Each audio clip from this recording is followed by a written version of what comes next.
Good evening friends, मैं कनिका गौतम एक बार फिर आपके सामने एक न्यू वीडियो लेके आई हूँ जो है हमारे क्लास 7 का अवर एनवायरनमेंट का चैप्टर नंबर 7 यानी कि रेगिस्तान में जीवन। तो ये हमारे ज्योग्राफी का लास्ट चैप्टर है। इसके बाद ये सीरीज पूरी कंप्लीट हो चुकी है ज्योग्राफी की। अब इसके बाद मैं हिस्ट्री या फिर पॉलिटिकल के चैप्टर्स लेके आऊंगी आपके लोगों के लिए। फ्रेंड्स, मैंने मिड के और बहुत इंपॉर्टेंट क्वेश्चन बनाया जो कि एग्जाम के लिए बहुत बहुत बहुत ज्यादा इंपॉर्टेंट है। आप चाहे तो टेस्ट भी कर सकते हैं, किसी भी एग्जाम में कोई ना कोई क्वेश्चन तो बैठा ही होगा।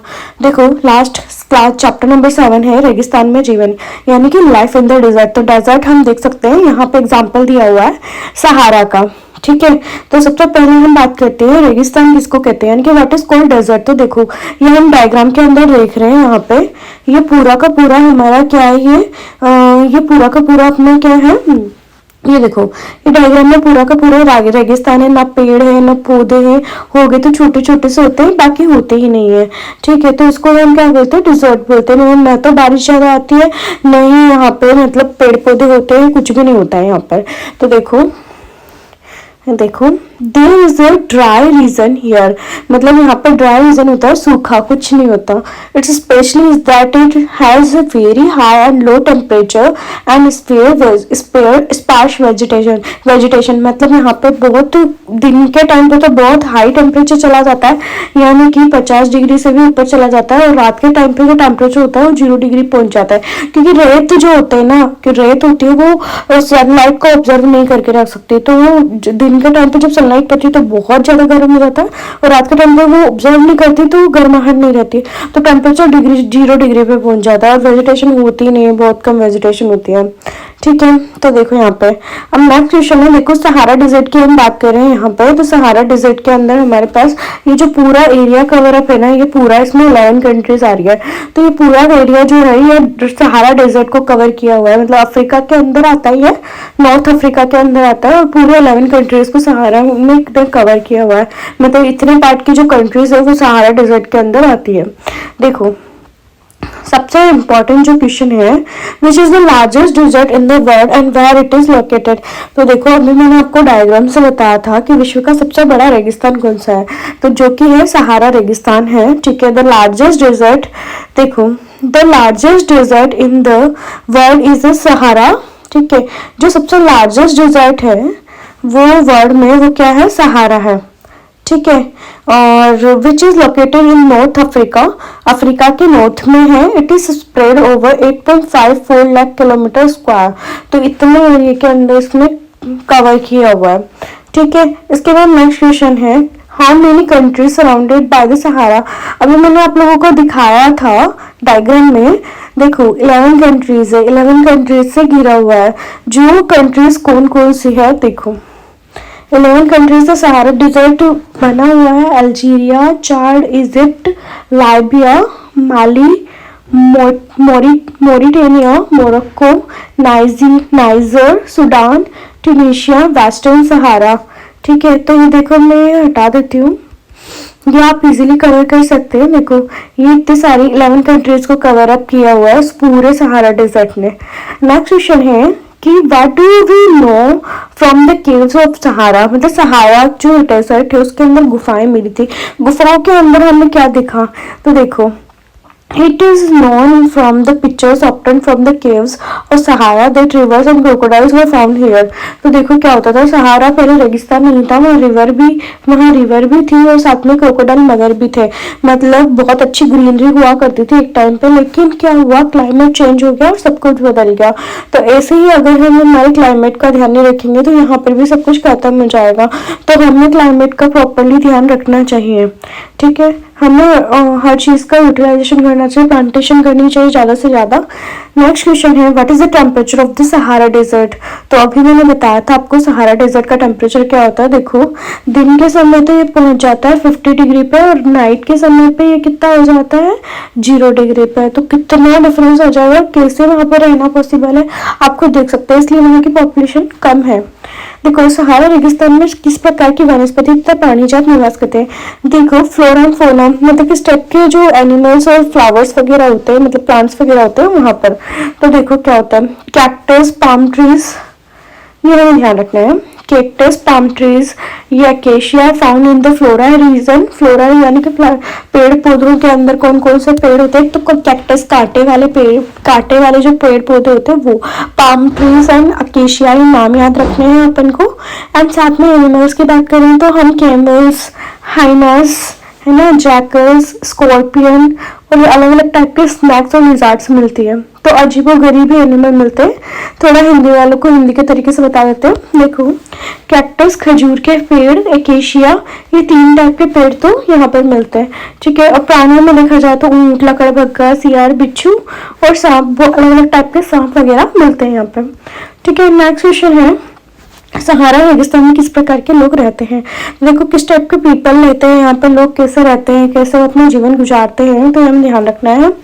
देखो, Bedouin and Tuareg are nomadic tribes who live in the Sahara desert। तो देखो, यहाँ पर कोई स्थायी निवास तो कोई करता नहीं है, यानी कि एक ही जगह पर कोई नहीं रहता, यहाँ रह नहीं सकता, ऐसी कंडीशन है।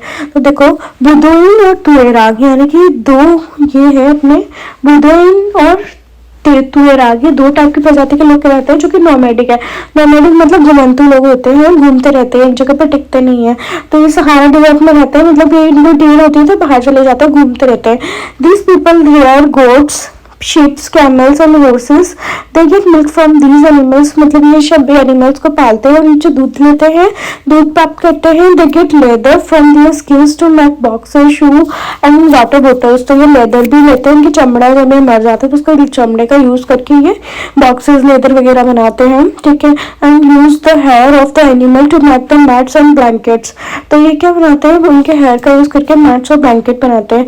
The cotton grows in Egypt is famous all over the world. तो इजिप्ट की जो कॉटन है वो पूरे वर्ल्ड में फेमस है, ठीक है। Online other important minerals such as magnesium, iron, phosphorus, uranium and manganese are found in the Sahara desert. तो देखो, यहाँ पे पहले के टाइम पे यहाँ रेगिस्तान हुआ करता था, फिर जो शेख वगैरह है, ये शेख वगैरह बहुत फेमस हुए और उसके बाद में इन्होंने यहाँ पर ऑयल वगैरह मिल गया था, तो ये लोग धीरे धीरे अमीर होते गए यहाँ पर। और इसके अलावा खनिज, ऑयल के अलावा इम्पोर्टेंट जो है manganese, iron, phosphorus, uranium and manganese, ये सब मिलते हैं सहारा डेजर्ट में। अब नेक्स्ट जो हमारा पार्ट है, इसका सेकंड पार्ट है, लद्दाख के बारे में इंफॉर्मेशन दी है। देखो, सहारा डेजर्ट जो है वो तो हॉट डेजर्ट है, लेकिन लद्दाख जो है वो ठंडा रेगिस्तान है, यानी कि कोल्ड डेजर्ट है। देखो, लद्दाख कहाँ पर स्थित है, यानी कि where is Ladakh located. Located कहाँ पे, देखो, Ladakh located in the east of Jammu and Kashmir is a cold desert. तो देखो, जम्मू कश्मीर के अंदर है, कोल्ड डेजर्ट है। डेजर्ट मतलब सूखा तो है, बारिश नहीं होते हैं, लेकिन साथ में क्या होता है कि मतलब ठंडा भी, ठंडा बहुत ज़्यादा ठंडा है, गर्म नहीं है ये, ठीक है। The Karakoram mountain range are located in the north. देखो, ये मान लो जम्मू कश्मीर का ये लद्दाख पार्ट है, ठीक है। तो इसके नॉर्थ में क्या है, ये काराकोरम है, काराकोरम सीरीज है, यहाँ पे माउंटेन रेंज है, ये माउंटेन रेंज बहुत सारी होती है, तो ठीक है। इसके बाद नॉर्थ में ये है and the Zanskar mountain in the south. और जो साउथ में भी माउंटेन है, मतलब ये कौन सा माउंटेन है, जंस्कार, जंस्कार माउंटेन है, ठीक है। Many reverse flow through Ladakh, ठीक है। बहुत मतलब नॉर्थ में तो इसके काराकोरम है, साउथ में जंस्कार माउंटेन रेंज है। Many reverse flow through Ladakh of which in the Indus reverse is the main one. तो देखो, बहुत सारी रिवर इसमें से जाती है, तो लेकिन वो सबसे इम्पोर्टेंट जो रिवर है वो कौन सी है, इंडस है, ठीक है। इंडस उसमें से जाती है और पाकिस्तान की तरफ जाती है। देखो, what is the climate of Ladakh like, यानी कि लद्दाख का क्लाइमेट कैसा होता है। देखो, कैसा होता है लद्दाख का क्लाइमेट, बहुत ही खतरनाक वाला क्लाइमेट होता है इसका। देखो, the height of Ladakh is more than 3000 metres in Kargil. तो कारगिल का नाम सबने सुना है, कारगिल युद्ध के बारे में सुना है, मूवी भी आई हुई है कारगिल के बारे में, तो आप सबने देखी होगी आई होप। तो वो 3000 मीटर पे तो कारगिल में ऊंचाई है इसकी। एंड मोर देन 8000 मीटर इन काराकोरम। तो अभी हमने देखा था कि लद्दाख है, ये काराकोरम माउंटेन में से गिरा हुआ है, तो वहीं पर एक लद्दाख का एक पार्ट आता है, वो 8000 मीटर पर है। Due to high altitude the temperature is dry and cold, यानी कि ये हाई एल्टीट्यूड पे आता है, तो यहाँ का जो टेम्परेचर है वो भी कितना होता है, मतलब बहुत लो टेम्परेचर होता है और ड्राई होता है, ठीक है। हाई मतलब यहाँ पे ठंडी से मतलब है। At such a height, there is a thin layer of air due to which the heat of the sun is very intensely. In summer the day temperature is just above 0 degree and the night temperature goes below -30 degree. तो देखो यहाँ का जो temperature है वो तो और ज़्यादा हार्श है।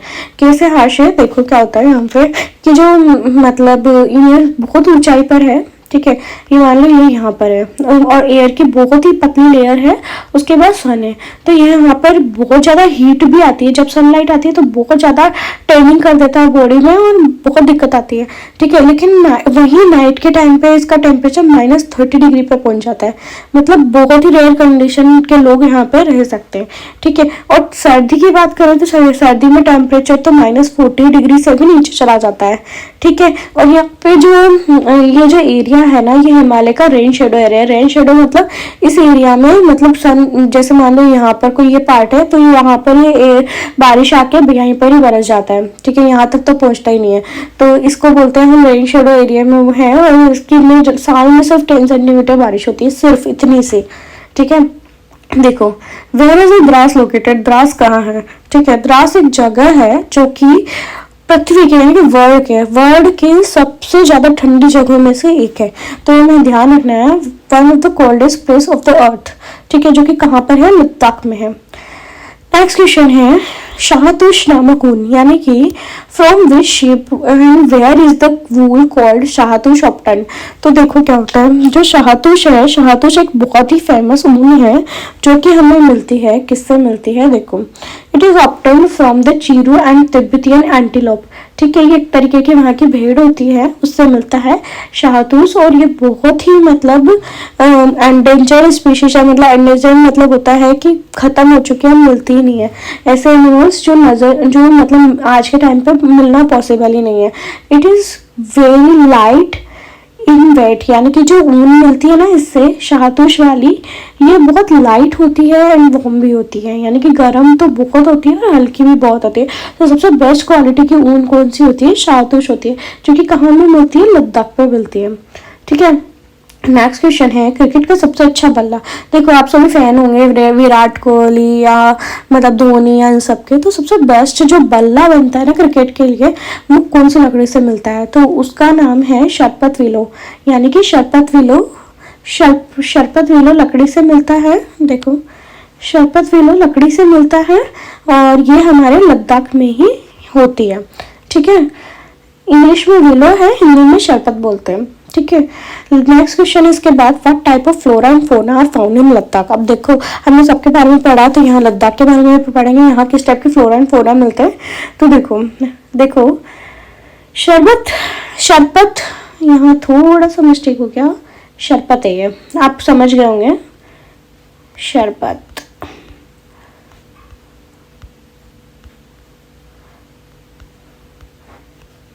ठीक है। तो ये है अपना शरपत, ठीक है।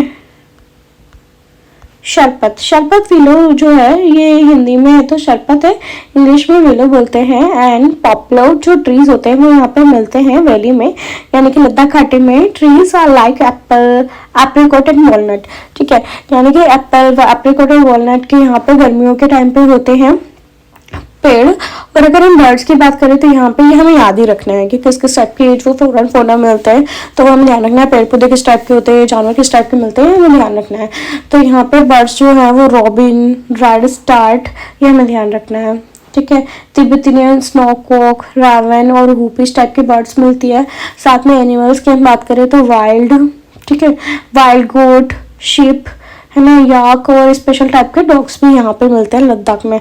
अलग ही टाइप के जानवर देखने को मिलेंगे अगर आप जाओगे तो, वहाँ पर देखोगे तो, ठीक है। इसके बाद हम बात करते हैं लद्दाख के लोगों का मुख्य धर्म क्या है, यानी कि वो कौन से रिलीजन को मानते हैं। तो देखो सबसे ज़्यादा वहाँ पे माना जाता है बुद्धिज्म और इस्लाम को, ठीक है। ज़्यादातर वहाँ पे मुस्लिम और बौद्धिज्म लोग मिलेंगे, बुद्ध धर्म को मानने वाले और मुस्लिम, ठीक है। There are many traditional monasteries in Ladakh region, मतलब यहाँ पे बौद्ध के बहुत सारे बौद्ध मठ है, जो कि जिनके नाम भी हमें दिए हुए हैं, हेमिस, थिकैसे, शे और लमायूरू, ठीक है। तो ये हमें ध्यान रखने कि यहाँ पे क्या क्या मिलते हैं। देखो हेमिस, थिकैसे, शे और लामायूरू, तो ये हमें ध्यान रखना है, ठीक है। ये जो डायग्राम है ये लद्दाख का है, आप देख सकते हैं। अब देखो लद्दाख के लोग कौन सी खेती करते हैं, यानी कि कल्टीवेशन क्या करते हैं, क्रॉप कल्टीवेशन कौन सा करते हैं, तो देखो हमें ध्यान रखना है। हिंदी में बोलते हैं जो, आलू, सेम और मटर, शलजम, ठीक है। The people here cultivated jowar, potatoes, beans, peas और टर्निप्स, ठीक है। टर्निप्स मतलब शलजम है। And they do not do any kind of business in winter. तो देखो ठंड इतनी ज़्यादा होती है कि उनकी हिम्मत ही नहीं होती कि वो कुछ काम कर सके, तो मोस्टली वो काम करते हैं गर्मियों में ही करते हैं और वो खेती का काम करते हैं। और ठंडी के टाइम पे वो लोग जो है वो धार्मिक कार्यों में लगे रहते हैं, मतलब पूजा पाठ में लगते हैं। और साथ में वो वहाँ का जो मेन काम है वो है हमारा पर्यटन का, ठीक है। इसके बाद हम बात करते हैं लद्दाख की राजधानी क्या है, what is the capital of Ladakh. The capital of Ladakh is Leh. It is famous for tourism. तो देखो टूरिज्म के लिए सबसे ज्यादा फेमस है लेह। तो देखो कितने सुंदर सुंदर यहाँ पे व्यूज और सब कुछ है, तो आप एक बार जरूर जाइए लद्दाख, ठीक है। तो फ्रेंड्स अगर आपको मेरा ये वीडियो पसंद आता है तो प्लीज इसे लाइक, शेयर एंड सब्सक्राइब जरूर कीजिए एंड बेल आइकन को जरूर दबाइए। जैसे ही मेरा न्यू वीडियो आता है सबसे पहले आप लोगों तक पहुंचेगा। और अगर आपको मेरी वीडियो पसंद आते हैं तो प्लीज इसे ज्यादा से ज्यादा शेयर कीजिए। Thank you.